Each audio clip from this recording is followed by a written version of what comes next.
without delaying more things, let me just start the first speaker of this second session. It's Professor Hsieh.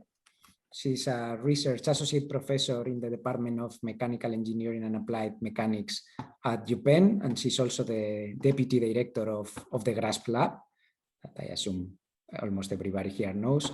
And she's going to talk today about learning to swarm using knowledge-based neural ordinary differential equations. So Annie, thank you for accepting our invitation, and whenever you want, the room is yours. Great, thank you. Okay, so I am going to do the usual of making sure people can see my screen, my slides, and that looks okay. All good. Okay, great, thank you. So thanks again for the invitation. So I'm gonna just sort of preface this. This is the work by my PhD student, Tom, and MSc student, Li Shuo. And without further ado, let me just get started. So we started thinking about this question of whether we can somehow infer swarm behavior from observations, right? And so the interest, of course, you know, a lot of the work was trying to think about, well, could you understand the dynamics of a natural swarm? But actually, more interestingly, is could you be able to figure out, right, what a sort of potential, what another swarm is doing, and really thinking in terms of how does one swarm interact with another. And so here, you know, these are just examples of swarms. Of course, the video at the top left shows a flock of starlings.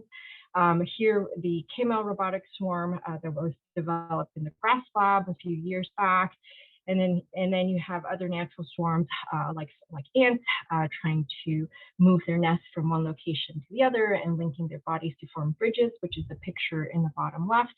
And then there's the modular self-assembling boats from Mark Yim's group at Penn, and Michael Rubinstein's sort of self-assembling sort of kilobot, you know, sort of group, right, to form larger mechanisms. And so these are sort of just all examples. And when we think about these types of swarms, especially in the artificial swarming space, right, we often think about the work of how does one design agent level, you know, control strategies or agent level policies that gives the desired sort of collective behavior. And so here we're sort of trying to, you know, the problem is a little bit different, right? Because we need to now think about what we can observe as the collective behavior. And so we're really trying to see if we can somehow reason, right, about what the swarm is doing. Can we do things? Some of the interesting questions is, can we learn individual agent control policies by observing this global behavior, and sort of, and what can we do once we have the ability to infer the system's behavior and dynamics. So in this talk, the way when we talk about inferring behavior, we're really thinking about it from a dynamics point of view, right? It's really about discovering dynamics. And so actually, I just noticed I have a typo on my slide. So here, the idea, right, is really about data-driven system identification. And so here in this slide, all I'm showing you is a panel, right, of a swarm of, or a flock of 10 agents that are executing flocking behavior at different time slices. And we can think about observations in terms of, you know, the trajectories of the collective of agents, right? And the question is, how do we extract, right, information about the system's dynamics, okay? And so that's kind of the sort of way we want to, you know, think about this problem of discovering swarming behavior. Now, of course, with, you know, any kind of system, there are certain things that we know, there's certain things that we don't know, and, you know, you can play any kind of combination of, you know, things that you know versus things that you don't know, and, you know, things like that. But of course, in a swarming context, right, we can make certain types of assumptions that are reasonable. So for embodied systems, we have to think about things like collision and obstacle obstacle avoidance. There's most likely some kind of a collision and obstacle avoidance going on. Usually from us, if we're thinking about swarms, we're thinking about decentralized sort of control strategies or coordination strategies. So how do single, interactions between single agents, give rise to this global behavior? We can make the distinction between open loop versus closed loop dynamics of the single agent, possibly of the swarm. And so these are sort of things that we either have good knowledge just based on physical laws, or we can make assumptions about these components, right? So, this problem of data-driven system identification, right? This is actually a very well-studied field. There's a lot of work, especially in the scientific machine learning community, of how do we sort of, through data, discover and be able to identify the dynamics, oftentimes of very complex systems with very complex and nonlinear dynamics. So here I'm just listing some sort of really recent, well-known techniques, things like sparse identification, which has been shown to not just, actually be able to extract governing equations for a system's dynamics through data, right? And oftentimes, with using sparse identification, the way you usually go about this is that you have to start with an assumption of the terms, right, in your vector field. Okay, so the analytical terms. So this is what we call the library of basis functions, right? And so the downside, of course, is the fact that oftentimes, right, these techniques ends up being, they're difficult to scale, especially when your systems are very high dimensional. Another thing to note is that often the other issue is these techniques, oftentimes they're not very robust to noise. And so, this is all sort of another reason why we want to think about different types of techniques. Now, as I kind of alluded to earlier, is that, oftentimes we, even with sort of natural phenomenon, we actually know a lot. We may not know everything about the physics that gives rise to a certain type of dynamics, but oftentimes we know quite a lot, right? Basically, this is however many hundreds of years of physics that knowledge that we've garnered, right? And so when we think about learning these systems, we want to think about how can we incorporate sort of this knowledge into this learning framework. And the problem, of course, is that a lot of existing machine learning strategies, right, it makes it very difficult to incorporate this kind of physical knowledge, partly because the techniques are fundamentally discontinuous. And when we think about dynamics, we're often thinking about continuous time systems, right? And so I think this is another sort of part of the motivation for why we're going to do things the way we're going to, that we've approached this. So there has been recent work in sort of the multi-agent robotics community, and some of this is Kate Tolstaya's PhD thesis, where she's looking at these aggregate graph neural networks in order to be able to learn sort of optimal agent level behaviors for swarming. The problem, of course, is that is an imitation learning framework, right? And oftentimes the challenge there is sort of being able to access, right, sort of this notion of optimal behaviors. And so this may be okay from a sort of synthesis perspective where you're trying to design the behavior of your swarm yourself. It's a very, whether you have access to that information when you're trying to sort of, when you're a third party observer observing another swarm, that sort of becomes a little tricky. So given this, what we've come up with is we start with this neuroordinary differential equation learning framework, okay? And so NODES, which was originally developed back in 2018, the way they think about the system identification problem is that you have a system, right? So it has it has a certain type of dynamics here. And the way they want to sort of identify the system dynamics or learn the dynamics, right, is they sort of define this loss function where the loss is the difference, right, between what the learn system is doing, right, and at a given point in time. So the position of the solution, right, at a given point in time, the observed solution, and the sort of approximate solution that is obtained by this sort of learn model. And you're trying to minimize the difference between that, which is kind of what you're seeing with this schematic, okay? And so basically the nice thing about this is that this is a really nice framework. Basically, it's you pose the system identification problem as a constraint optimization. And really, at the end of the day, you leverage a lot of existing sort of ODE solvers, right, in order for you to sort of within your learning framework. And so in that context, right, it ends up being it makes it really easy. So it sort of maintains this notion of continuity, and then it makes it also easy for us to embed knowledge. And so here's sort of how we would like to think about knowledge embedding, or what we call K-nodes, okay? And the idea here is we'll sort of have, we pose this as a constraint optimization function. The objective, right, is to come up with an approximate model of the dynamics of the system, which is denoted by F hat. And the set of data, right, are going to be our observations, okay? And so here in the schematic, what you're showing is if I have the blue line denotes the sample trajectory or the observed trajectory, and then so that trajectory is composed of multiple observations, right? Each of those observations provides you with an opportunity to learn. And what you're trying to do is really trying to minimize, right, sort of the difference between what the sort of approximate model is the solution of the approximate model at a given endpoint in time, and minimize the difference between that and the true trajectory. Okay, and so this is how we formulate this sort of learning problem using this neuro ODE framework.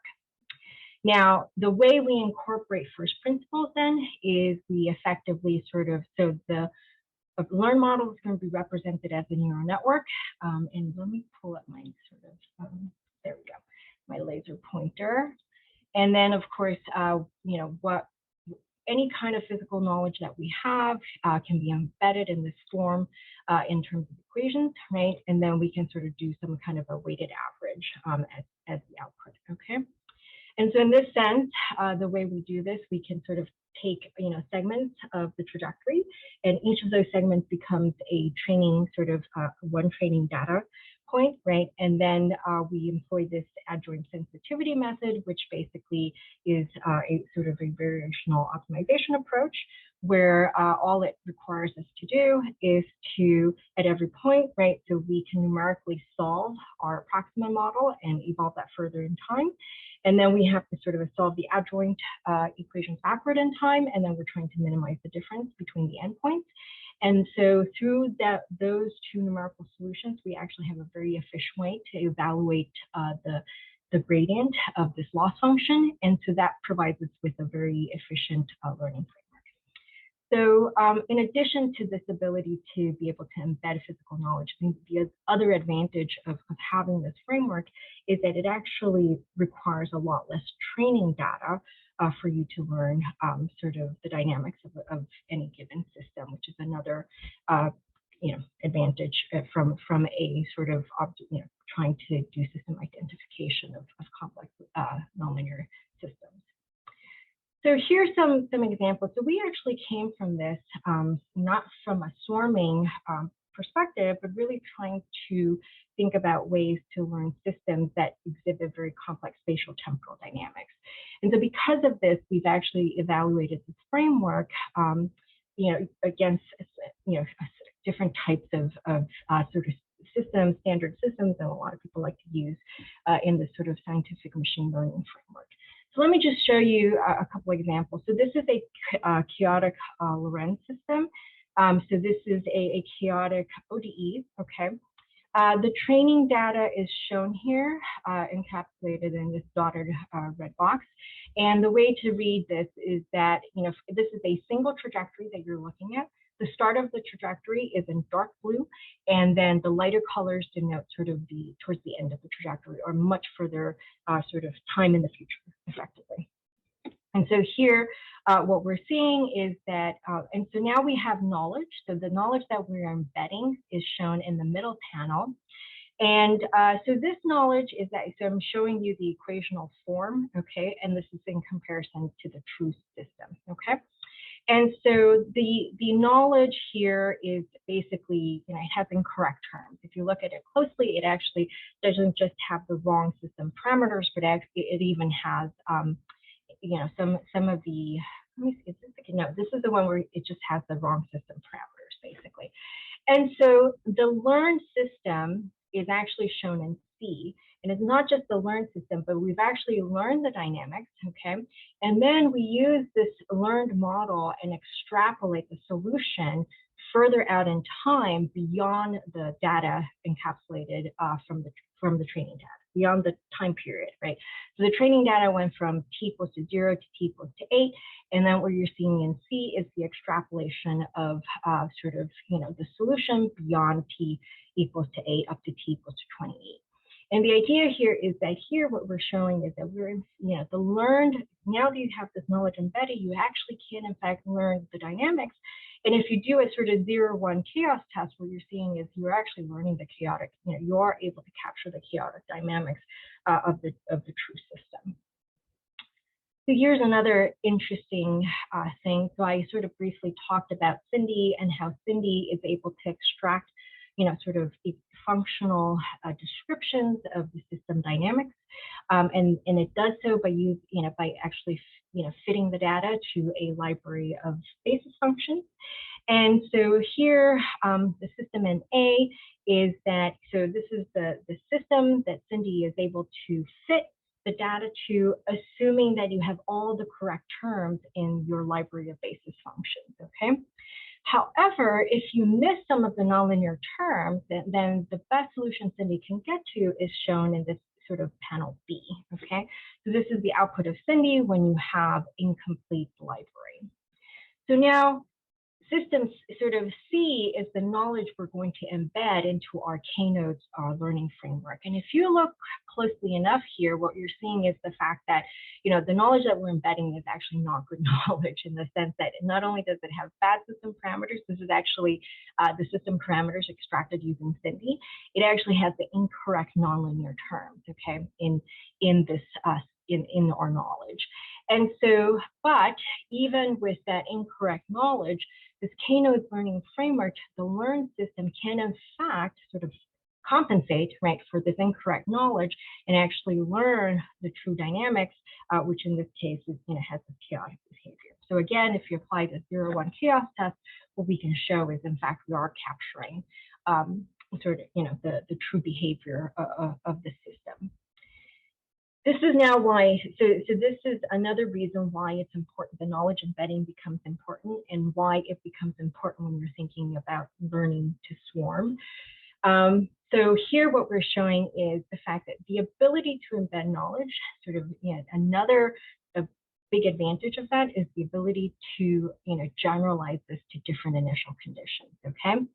So the top and bottom panel, the difference here is that you have, these are two trajectories of this chaotic Lorentz system for different initial conditions. And so what you're seeing here is without knowledge, right, this neuro ODE framework is very similar to a lot of other machine learning frameworks where, it's very difficult to generalize. So when you have incorrect parameters, but with knowledge embedding, you are now able, right, to generalize across different initial conditions. And you can even do that when the knowledge is not quite correct, like I've shown before.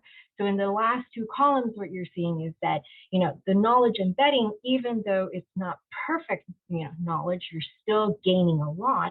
And basically the idea here is you're really just sort of, asking the neural network to, it doesn't have to do as much in some ways, right? So that's another thing that is important, okay? So how do we do this? How do we apply this to sort of swarms? And the way we want to think about swarms, right, we often think of there's a duality to swarms. You have this notion of collective dynamics. So you can think about the swarm as a single entity, or you can think about the swarm as a collection of single agents, okay? And so one big assumption we're going to make is we're going to assume, right, that we're going to be at the swarm, these observations are essentially collections, right, of single agents. And so the data that we're observing are essentially collections of trajectories, right, or realizations of, of single agent dynamics with different initial conditions, okay? We're going to sort of also think about, so we're going to work with the assumption that the swarm is actually decentralized swarming, okay? And so we're going to make certain assumptions about the individual agents. So there's a notion of neighborhood, and there's a notion of who is within any agent's neighborhood, and this is sort of your classical everybody within a sphere of a certain radius is considered an agent. There are people who the agent is actively exchanging information with. And so this is what we talk about communicators of agent I, okay? And so this could be all of the neighbors within the neighborhood, or this could be a subset of the neighbors, okay? And we can also think about, things that, information transfer relationships, right? So agents that are one step sort of in it's the agent's immediate vicinity, those would be considered sort of people who are one step communication away, and then, potentially those people's neighbors would consider two top neighbors away, right? So we could potentially embed that kind of information into sort of the training data, okay? And this is the part where now we're going to think about the knowledge embedding, right, in terms of the functional form. And so we're going to assume that, agents are executing collision and obstacle avoidance. And collision avoidance, we can assume that it's going to be a straightforward potential function type-based form. And we can do the same from an obstacle perspective. And so now when you have all of that, right, you basically have the following form, right? So what you're trying to learn is essentially the dynamics, right, which the single agent dynamics with this decentralized information structure, right? Sort of the state, that is a function of the state of the agent itself. And this is going to be represented as a neural network. And your knowledge embedding is basically things like collision and obstacle avoidance, okay? And so to sort of evaluate this, what we've started with was we just took a standard Boyd's simulation. We do this in Unity. And so what you're seeing here is this is a team of 10 agents, okay? And this is just the ground truth. This is your training data.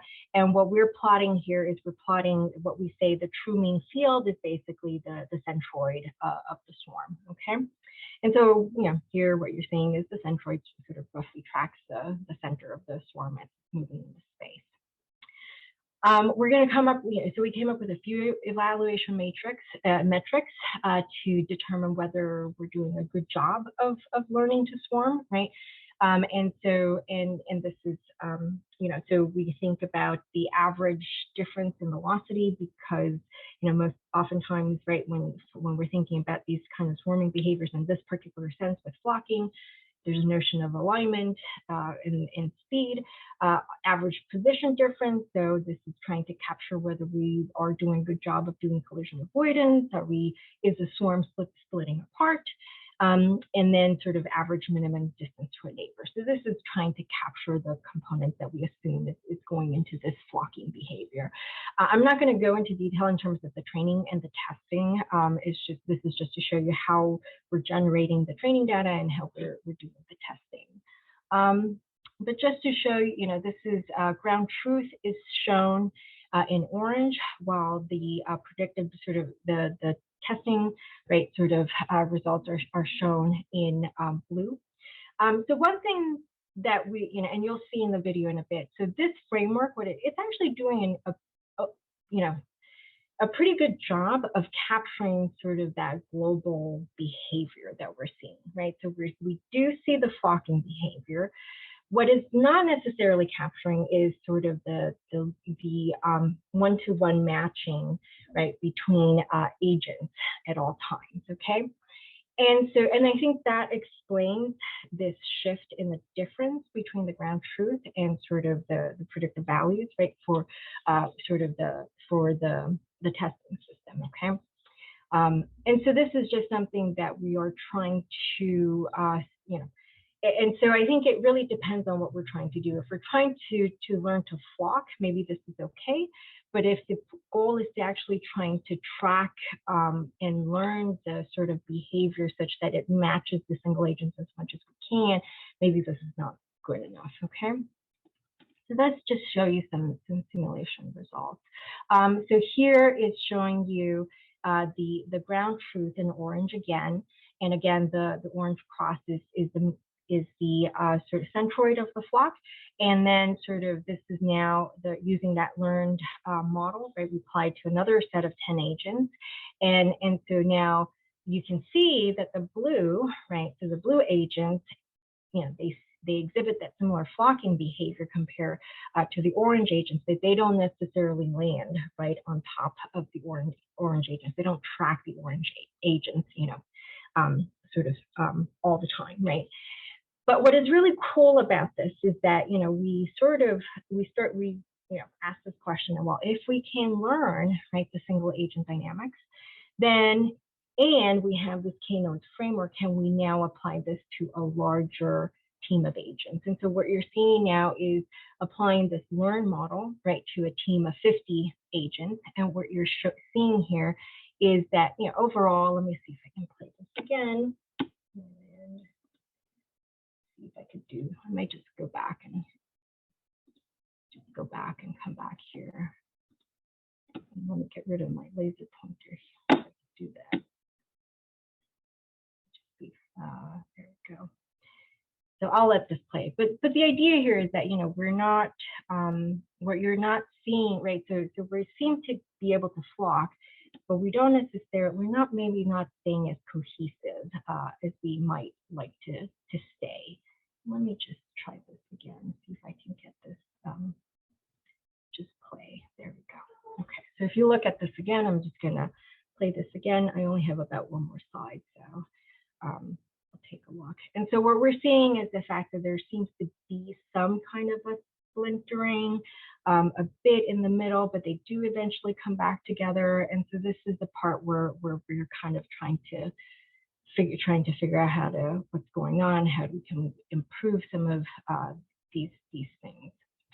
So just to finish up, and I know I'm sort of running out of time, so we're interested in trying to extend this, right, to be able to learn more generalized swarm behaviors.